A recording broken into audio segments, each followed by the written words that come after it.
Allez, ceci dit, Mamadou Ouri, on va commencer par parler de l'ancien Premier ministre, Kabine Komara. Il y a des infos, je ne sais pas comment les qualifier, des fake news qui ont circulé sur son compte ce matin. C'est extrêmement maladroit, c'est malheureux et c'est satanique quand même de souhaiter le malheur pour quelqu'un qui a servi l'État guinéen au plus haut niveau. Oui, absolument.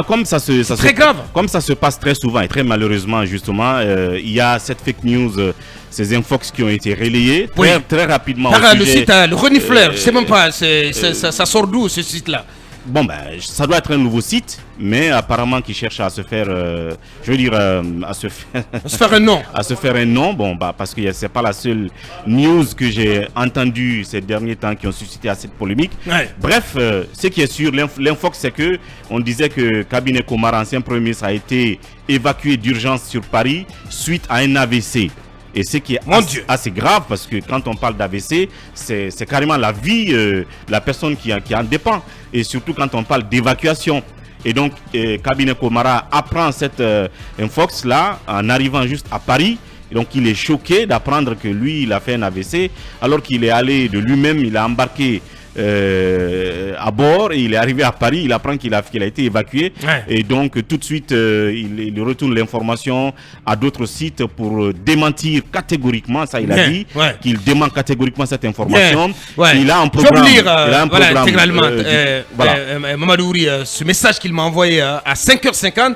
Bonjour Abouakar, je viens d'arriver à Paris, on m'apprend que je suis évacué suite à un AVC. Je dément formellement cette fausse nouvelle. Je suis ici pour un contrôle programmé, suivi de séances de réunion. Merci donc l'ancien Premier ministre Kabine Komara. C'est tout. Est-ce que ça suffit pour clore le débat?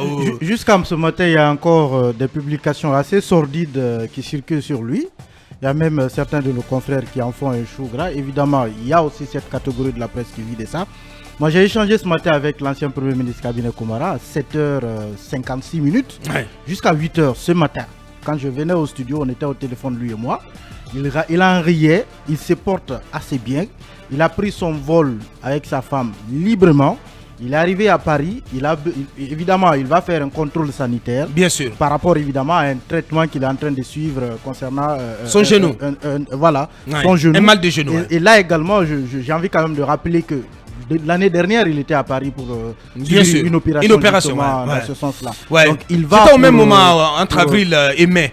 Voilà, il y va non seulement pour ça, mais aussi, selon ce qu'il m'a dit, ce voyage d'hier, il était programmé depuis longtemps. Bien entendu. Donc, il est à Paris pour un contrôle établi depuis longtemps. Un contrôle, mais aussi des réunions avec son épouse. Et à ce démenti donc, qui tombe, le démenti de son service de communication, c'est avec consternation que le service de communication de l'ancien Premier ministre Kabine Komara a appris les fausses rumeurs sur son état de santé qui ont été publiées sur un site internet et relayées sur les réseaux sociaux dans la soirée d'hier mardi 25 avril. Nous souhaitons par la présente apporter un démenti à ces fausses informations et rassurer tout un chacun de l'état de santé de l'ancien PM Komara. Il est regrettable que des sites internet sans aucune règle d'éthique ni déontologique qui ne prennent même pas la peine de recouper et vérifier les informations puissent impunément publier et relayer des rumeurs sans aucun fondement sur des sujets aussi graves que l'état de santé. L'ancien PM Kabine Komara n'a jamais été victime d'un AVC, Dieu merci. Il a effectivement pris le vol quittant Conakry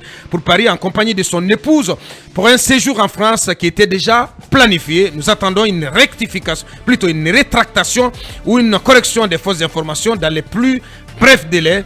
Merci, donc c'est le service de communication de l'ancien PM. Allez, on ne va pas tarder là-dessus. Voilà, que Dieu le garde encore pour longtemps pour notre pays.